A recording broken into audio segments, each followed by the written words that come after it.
everyone, and welcome to another episode of the All Words Are Free podcast.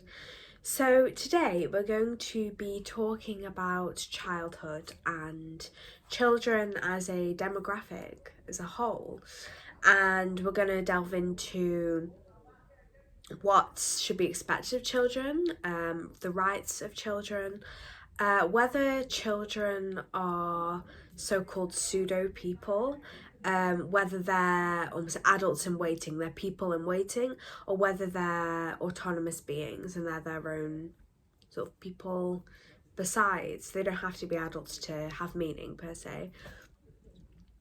We're going to delve into all that, and also into teaching and maybe how curriculum should differ or what value children get from the current curriculum. We're going to be delving into all of that sort of thing today.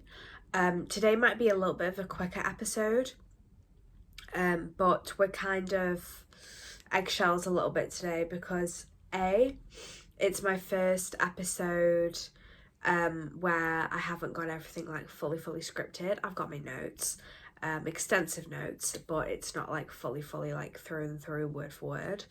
Likewise, I am quite ill. The past couple of days I've caught something and I feel like completely drained. I feel really quite ill. So yeah, if I didn't have to do it, I wouldn't. I mean, I don't have to, it's my choice, of course, but I suppose what I mean is that I want to get it out weekly, and I wasn't able to record yesterday, and so it's Friday and this comes out tomorrow, so I'm recording this evening because I have little choice otherwise, if I want to get it out. So here we are. But I do love it. I mean, I could really feel myself like pepping up a bit, like getting into it, but I'll probably collapse after this, but we'll see. But yeah, without further ado, let's get into it. So there are different schools of thought on what a child is per se. I guess a lot of this, it's not going to be biological or scientific, it's very much a philosophical train of thought throughout this episode. And there's an idea, as I said in the beginning, that children are sort of pseudo people, that they are the maturing stage, they're the caterpillar per se to the butterfly, which is the adult. The idea that your childhood is and when you are a child, they are your formative years. Your childhood encompasses a lot of different experiences, and it's like the nature versus nurture idea. So obviously nature is from your genes, and that does determine a lot about, say, more the physical side of who you are, but the mental side, intelligence, interests, capacity for empathy, all these different things, are greatly determined by nurture. Obviously there's different things, leans into that. It's not all nurture, everything's very blurry, nature, nurture, but the overall idea is that your childhood are your formative years, and therefore that shapes you into the person that you're going to become once you are an adult. There's this idea that, you know, you're learning, you're in school, so you're growing as a person, you're building on a blank slate per se. So this potentially could have the capacity to make children almost seem not deserving of the same respect that one would offer to an adult. The idea that children are treated differently to adults, they just are, and in many ways, obviously, things like protecting children, which we're going to get onto a little bit later in more detail. The idea of like there's a kind of natural protective instinct majoritively towards children. And obviously, one can feel a protective instinct towards everyone, but the idea that children are seen through a different lens, perhaps in the same way that elderly people are seen differently as well, which is a slightly different thing, and as layers. But I think, you know, there's a lot of the stereotypes of childhood being the time when you're most free. You're not confined by how the world works. You haven't, the younger you are, the less experiences and less bad experiences you have had. And, you know, who you are as a child isn't going to be who you are today or who you are as an adult. I'm definitely not the same as I was when I was a child. But I suppose there's almost an element of not identifying with yourself. But you can still see that person as a person. And I think that's the biggest part of the argument, the idea that children are people as well as adults are people, and so the levels of respect are still, should still be the same no matter one's education, experience, age. But yes, the idea of children as mini adults comes from the mini adult theory, which is very conveniently named. So, from a quote, it had been widely believed that until modern times, children were primarily treated with indifference, dealt with harshly, and regarded as miniature adults. This argument, which was famously made by French historian Philippe Urey, so 1914 to 1984, in his 1960 book titled Centuries of Childhood, has since been disputed. So, the idea of miniature adults and all that jazz, there's certainly validity in the idea that our look on children, our concept of children has changed over time, 100%. You know, from, say for example, working culture, where there was children in the workplace in like the 18th century and the 18th century factory industry. The idea that children were, the term child actually mostly came into fruition between kind of the 17th to 20th century.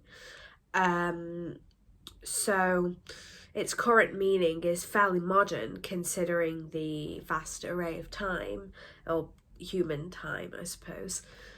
The idea that children were only given their own archetype per se within those centuries or from that time, just in the same way that the idea of the teenager and all the stereotypical sort of traits and experiences that go along with that, they were mostly only formed in kind of like the 1950s. So it's a similar thing, and the idea that, in a quote, the status of the child as a distinct phase of human existence is relatively new and emerged around the 17th century, connected with decreases in infant mortality, changes in the educational system, and the appearance of a separate, isolated family unit. So you see that as community becomes more insular, there's obviously certain levels, certain grades within, say, a family, within friendships, within a society as a whole. And to give young people the category of children separates them from the labouring adult. And it very much separates the idea of 0 to 18 and 18 plus, because you are in school, you are being formed by the hands of adults. Interestingly enough, reflecting on the more children, like just as people and not being called children, they're just younger people. Alistair Sooke, in his 2016 book called Flaws, he talks about the paintings of nobility, of royal families, and the idea that the children are painted to look very adult.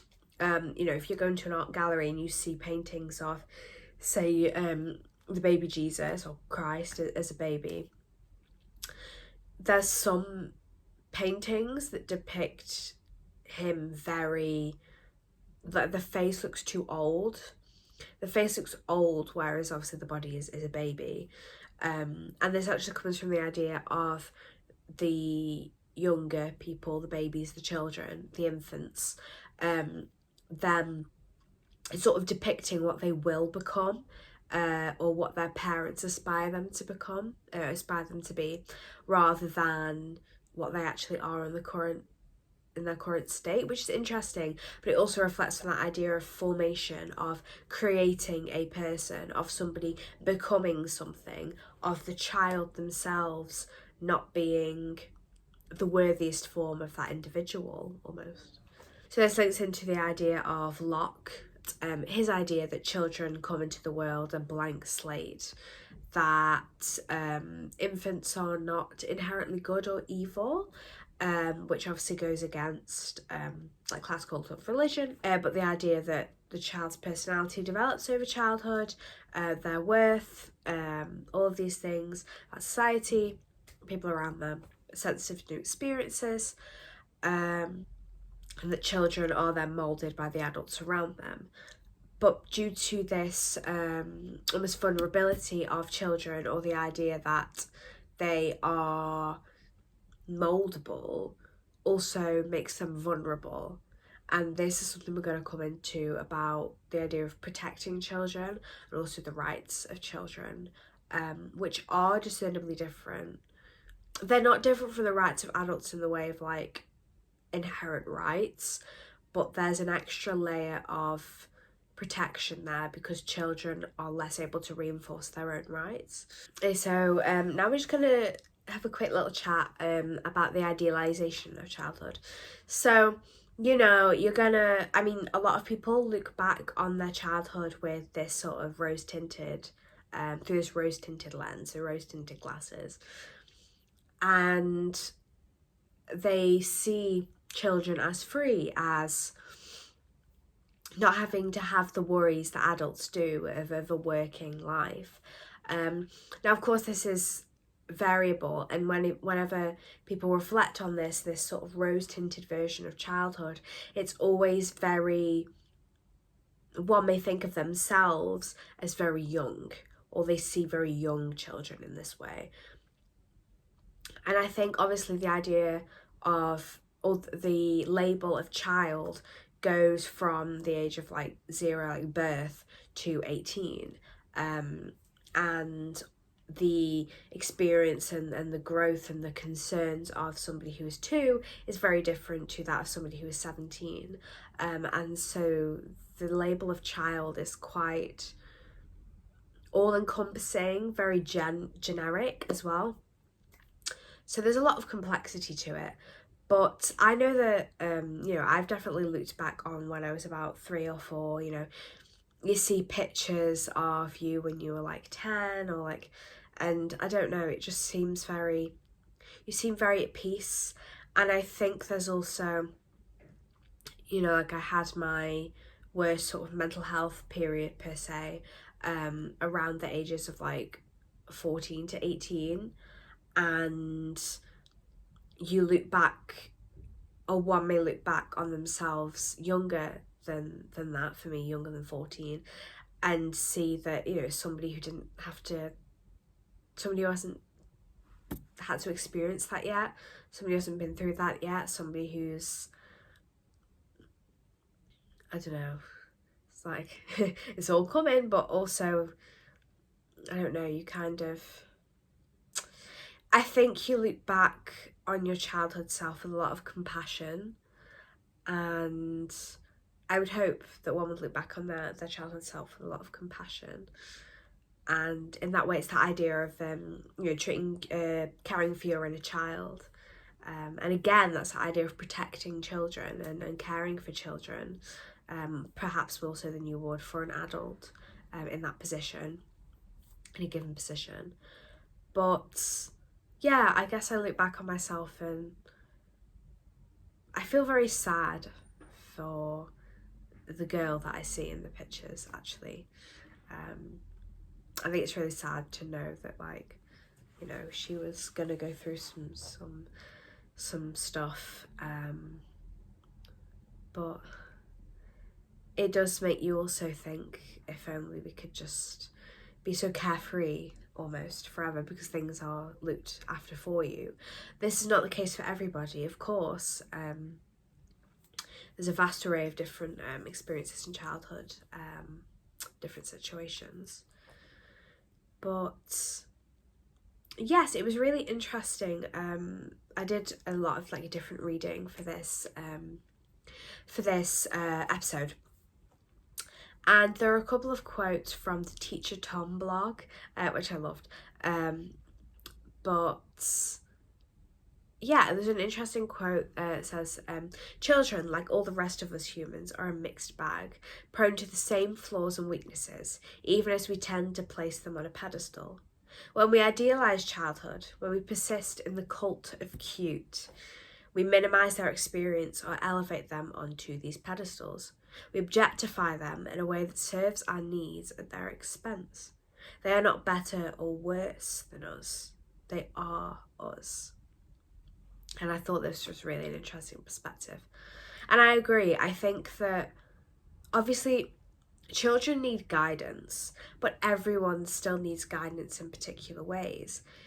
Children need more guidance, of course, but I think it wrong to not treat children as with respect, and also not treat children as their own person, to see them as an unformed husk, because children can bring a lot of value in the way that perhaps they don't have the inhibitions or the worries or the concerns that adults do. They ask questions, they propose ideas, and I think it's nice to let them do that. In a study that appeared in the Journal of Neuroscience, they said that good and bad moods literally change the way our visual cortex operates and how we see. Specifically, our study, so this is from Adam Anderson, who is a professor of psychology, and he said that when in a positive mood, our visual cortex takes in more information, while negative moods result in tunnel vision. And this is essentially, it's relevant to this idea of rose-tinted glasses in the way that if you look on your childhood with fondness, then you see all of the good things. You have a lot of memories, you see and idealise these particular things, and it's all wonderful. Whereas negative moods, you get tunnel vision. So say, for example, you're thinking on just any particular time in your life, or particular moment, or particular thing, or just generally in a day as well, and you're feeling really negative and like tunnel visions, in the sense of like you don't really take much in, you're very focused on your own thing, maybe your empathy or your kind of awareness of others as well drops. I mean, I'm like to think that I'm quite a compassionate person. I definitely, try to care for others as much as I can. And I've been feeling ill today and yesterday especially, and I can just tell that I dropped my bag in the doorway when I got back. I was just so tired, and I think straight away I shouldn't have left it there, because somebody was just coming out of the bathroom, and it's a little bit in the way. I mean, I propped it up against the wall, but I just left it there for a second while I was doing something, but I would normally move things out of the way, sort of thing. It's just that I guess it almost makes you a little bit selfish. Yeah, I think you struggle to take in more information. Like I said, again, I've been in negative mood, I've been ill, and I've struggled to process things, and I just wanted to be very much on my own. Having other people around, it was like, oh God, I've got to make conversation. You're so tired, and yeah, it's that sort of thing of you don't take in as much. Whereas when you're in a positive mood, you want to talk to everyone, you see everything, you notice things more, things like that. And I guess the thing with childhood is the idea that if your childhood was overall or mostly positive, then you remember a lot of things from that time and you see all of the good things. You remember the good things in this way, and the bad days kind of lock things out. Side note ramble that didn't really have any relevance to the topic at hand. We're going to talk a little bit about child rights. So I listened to a podcast, the Arts and Ideas podcast, and they were talking about childhood, the concept of innocence, and then also about whether we should teach children philosophy. So the conversation on innocence was really interesting, because I thought, obviously, there's an interesting layer, because obviously children have an innocence in the way that they don't fully know how the world works, but then there's also the case of something like children committing a crime. Well, they're not innocent when they're proven guilty, but also there's that complex layer where can children be fully liable for their own actions? And obviously it depends on the age of the child and everything, but it was really interesting, and I would definitely recommend listening to that episode. It is linked below. But some of the ideas in the podcast I really didn't agree with. So there was kind of some sort of sentiment of how a child isn't an individual because they're not fully developed. And I found that completely, I was completely shocked about the things that were being said at particular points. It was overwhelmingly children should be allowed access to philosophy and teaching and theorising, and they were very pro like children as individuals. But there was some sentiment where children almost were thought of as not people because they weren't fully into themselves. And I don't know, I mean, who is fully formed by the time they're 18? And what's the difference between 17 and 18? Who is fully formed by the time they're 21, which is me, by the time they're 25, by the time they're 35? You know, having children is a massive change. So obviously while you are a child, you're going to change more to the age of, say, 20 than you are from 20 to 40. There's still a change, and I just found it ludicrous that children weren't seen as individuals because they weren't fully formed. I found it, yeah. But the whole idea of obviously childhood rights, the idea of protecting children, there's an inherent need in people to protect children, just as being the continuance of the generation, I suppose, in an evolutionary sense, but also the idea that they can't protect themselves. So the same unawareness that allows them to be so free also adds that layer of, well, they can't protect themselves fully because they don't realise all the ills of the world yet. And so obviously there is a what's the word? Not incentive. Incentive's not the right word.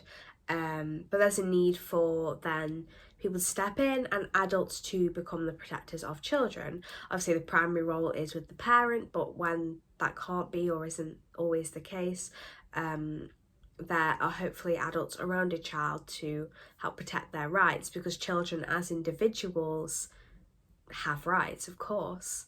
So the first declaration on children's rights specifically was actually made in 1923, and that was by Eglantine Jebb. I hope that's how you pronounce it. And the special protection and assistance argument of children was adopted by the UN in 1948. It's actually post-World War II, which was quite interesting. But I suppose there's that, obviously talking about the war, there's a level of underage boys going to fight. And so perhaps there's some sort of link there. Obviously I haven't really looked into this very deeply, but you wonder whether if children's rights were put in place before, whether there'd be a strict, I know obviously people fake their age and things, so it's a complex complex sort of topic in itself. But yeah, it's been obviously long-term thought of the impact of abuse and neglect of children, experiences of violence, and also just different experiences that under a protected sphere one may not experience or one may not have. And children, like the elderly, as I kind of mentioned earlier, are seen as vulnerable and therefore in need of protection. And they are, prioritised, say for example, with vaccines and things like that. It was the elderly first, with the immune system obviously, but then children. And it's just important to, this section is going to be like quite short. I just think it's important to acknowledge that children, while they are distinct individuals who have the license to choose for themselves, which is obviously part of the rights, but they have the license to choose for themselves. They have the license to protection, as everyone does, by the law and by other people. They have the right to be respected and to be listened to, but there is that extra level of the requirement for extra care, and we should be careful to make sure we protect children while also balancing that with treating them as individuals. So my next section, which is actually the final big section, told you it was shorter. I say that, but I'll probably edit the final thing together and it'll be like half an hour like usual, which is fine. But now I'm going to talk about teaching, curriculum, and then also the teaching of philosophy to children. So at least in the UK, you can only actually start working towards a certificate in philosophy from A level, and then obviously at university. But it means that it's always an optional thing. So not like obviously when you're younger, things like primary school, high school, so English, maths, RE, geography, history, they're all required at a particular point. Obviously they can be dropped at GCSE, but they're all present and required at a particular point. And philosophy is mostly, in a lot of countries actually, only taught at university level or later in high school, but there is actually growing interest in the idea of starting some form of philosophical education in primary schools. So they discuss this a lot in the podcast, and that was actually the main inspiration for this episode, which came along at a great time when I was looking for an idea. But I just found it really, really interesting, and I think the curriculum as it stands, I will always stand by the fact, and I go on and on about it, but I don't think that exams are a great way to deter. They're a great way for next steps, because obviously it's a number and it's like, oh great, you can sit an exam well, so you can come into our college sort of thing. But as a determining factor of somebody's intelligence or capacity to understand or discuss a topic or a subject, I don't think it's actually very good. I think of things like writing essays and whatever, I just think the time conditions, they add so much stress, and it's all very one moment, and I don't think it's great. Especially now you've got I remember when I was in year 6, little 10-year-old whatever, and SATs were just cute little exam whatever, I didn't really. Now SATs are made into almost equivalent levels of sort of tension and meaning as GCSEs, and even then GCSEs obviously gets you into A levels and stuff, but GCSEs don't really have any impact when you come to university, and then it's all very tiered. So GCSEs, they don't, what you get doesn't really, if anyone's watching this actually doing their GCSEs, then please don't not work. But what I'm saying is that GCSEs, the actual grade wise, doesn't really have that much impact. A levels, yeah. There's obviously a lot more. It also depends on which schools you're wanting to go to, and like, you know, A-levels, GCSE, some people might want to go to like a private school for A-levels, or it may be a particular type of school or whatever. Like, there's all the complexities there. But in my personal experience, my GCSE grades themselves were never really impactful. And getting back to the point, I suppose the idea is that I think that the education system as it stands is great. I think like having a spectrum of, I've talked about this on the podcast before, haven't I? I literally remember watching myself say something like this. But having a spectrum of knowledge of different subjects and everything, I think that's great. I think it's wonderful. I genuinely do, and I really value that as somebody who likes to know things. I like having an array of different knowledge, and you know, like, oh, I remember that from GCSE. I know how a volcano works, although obviously things aren't necessarily as they appear to be at GCSE, but still, we digress. But I think philosophical thinking is so important for finding your place in the world. And I think obviously when they're talking about, so in the podcast episode, when they're talking about teaching philosophy to children, they're not talking about like, what is the meaning of life? Are we real? Is thought an illusion? All that jazz. That's not what they're talking about. So they're talking about, for example, they use the example of talking to children about danger versus safety. The idea of like, what is danger? And like, what is safety and what is the worth of being safe? That sort of thing. And you know, it's very educational for a child, but it also allows them to theorize. And they were, so is it 7th grader? Is that right? No, that's not right. No, that's not right.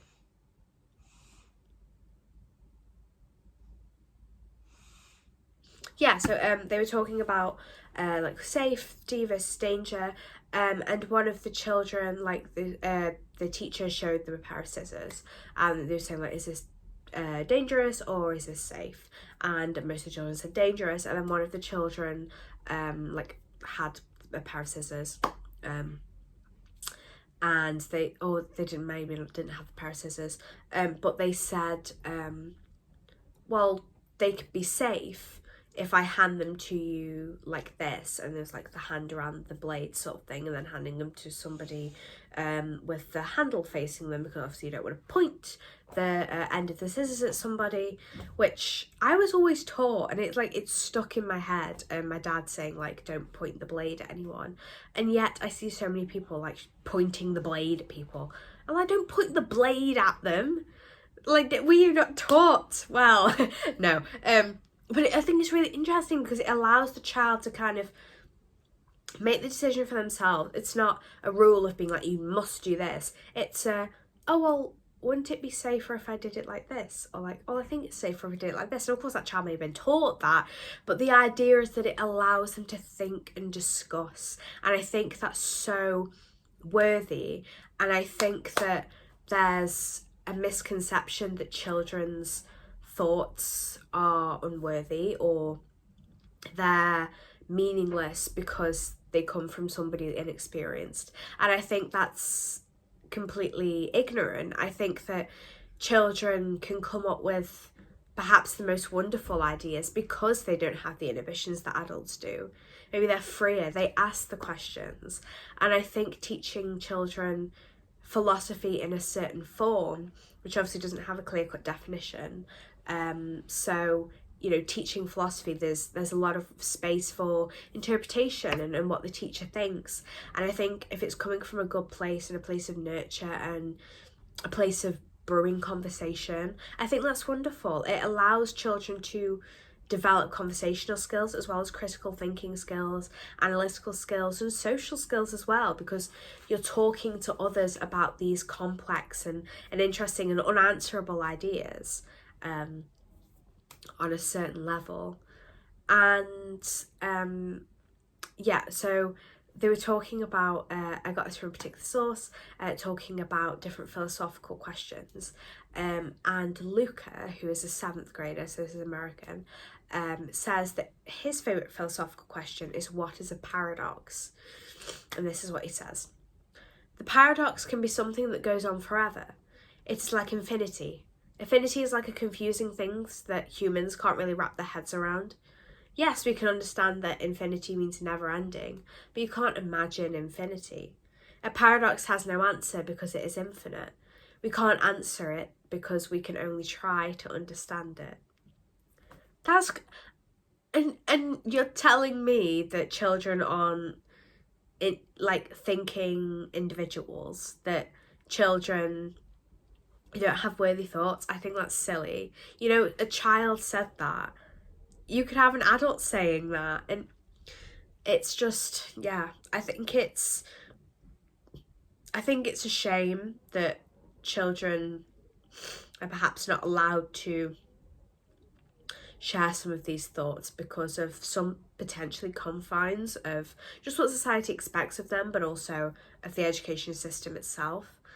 And yeah, I think philosophy would be really worthy to teach to children. But also, on that note, and kind of reforming, education and all that jazz, I think that, discussions of, so obviously things like mortgages, like please teach us, because genuinely I come to my first renting outside of a college accommodation, so like privately owned accommodation. I come to renting, and I'm fairly naive, I can work it out and work through and whatever, but I have a lot of questions to ask the agent, and also to ask like my parents, things like that, and how to negotiate it, how to balance things, whatever, because you're not taught these things in school. And I think that life lessons, you might have an hour on how to do a mortgage, but it's not teaching. You're not teaching, they have these little sessions, but I think there needs to be more done about teaching children practical life skills per se. And I also think on the discussion side of things, discussing things like gender identity, like race, like mental health, I think it's like children's rights, really. There's I found this really wonderful infographic, I suppose you'd call it, kind of a list of children's rights, but for children. So it's phrased in a much more accessible way, and it doesn't insult children's intelligence in the way that it's creating a document for them to read, because they should know that they have rights. And I just think it's so important to let children know this, because there's no difference between them and somebody who's turned 18 and somebody who's 60. People are worthy, they're worthy no matter their age and their experience. And I think that there's a misgiving in, potentially, in the way that children are looked down upon. Okay, so here we are, right at the end. Yeah, I said this one would be a bit shorter, but I hope it's been good. I hope it's been interesting. I might delve into this idea again, potentially in the future, look at some little nuanced bits. It's more of an overview, and some interesting stuff I found. A lot of the reading was really interesting. Had some scientific studies and threads, and then more kind of thought pieces, and then the podcast episode. I think it's been really interesting to kind of look into a slightly different topic, something I'm really interested in, supposed to do with people and society. But yeah, I think that, our thoughts and opinions, they'll change and develop as we go through life. But that doesn't negate the worth of engaging in philosophical conversation, or indeed these types of conversations in general. I think that children should be embraced and allowed into these spaces. And, this does not at all advocate for or mean that children should be roped into or forced into inappropriate discussion. That is the whole point of children's rights. They should be allowed that protection to not be vulnerable or exposed to that sort of thing. What this does do is it encourages critical thinking. It's treating them as equals. And I find that so valuable at all different layers of experience and also age.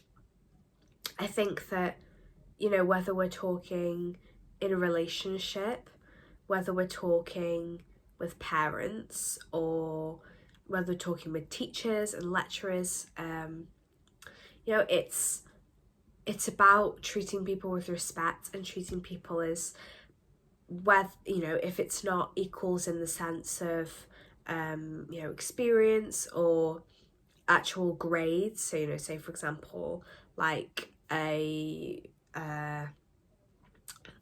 I'm going to put it in my own context, like an undergrad or the supervisor, while there's obviously, like, say for example, there's an authority and like knowledge difference, and there clearly is, and therefore there's a power dynamic. It doesn't mean that people should be treated as lesser, and that goes for children as well, that they should be treated as equals in the way that they are fellow human beings. There's no given point that someone becomes capable of making interesting points or engaging in something like philosophy or these sorts of conversations, because it could, again, come in a multi-layered fashion. You know, when having this discussion, would people cut a conversation off from those under the age of 25? Would they cut it off from those who haven't been to university? Would they cut it off to a particular minority group? I think it's important to have multi-layered conversations, and I think talking to people who come from the other side per se is also very interesting, and getting multiple perspectives, and that includes the perspective of children. And yeah, just reflecting on childhood as a whole, I don't feel disillusioned from the person I was as a child. I've definitely changed, of course I have, and experience does do that, but I think that I see her, little Lily, as an iteration of myself. It's a segment that led to now, rather than a husk that was fulfilled at 18. There are two general school of thoughts about what childhood is. It's either comes in stages, so it's like a caterpillar to a butterfly, and the idea that you're kind of the lesser waiting to become the fulfilled. Or it's a continual maturation model, the idea that over time you grow into yourself, you mature, and you become the person you are on a given day, but every day you learn something new, or something changes year upon year. And I suppose I'm more in this latter camp. You can probably tell by how I'm expressing myself about it. But yes, I think there was some different segments in here. I think I probably repeated myself a little bit. You'll have to forgive me. But yeah, I would really recommend listening to the podcast and doing some of the reading below if you found this interesting. Hopefully when I go into editing, this isn't like all over the shop. We'll see. But yeah, I can feel my head like slowly degrading. I can feel the brain like melting away. So I'm gonna say goodbye, and hopefully see you all next time. Take care, and let's keep talking.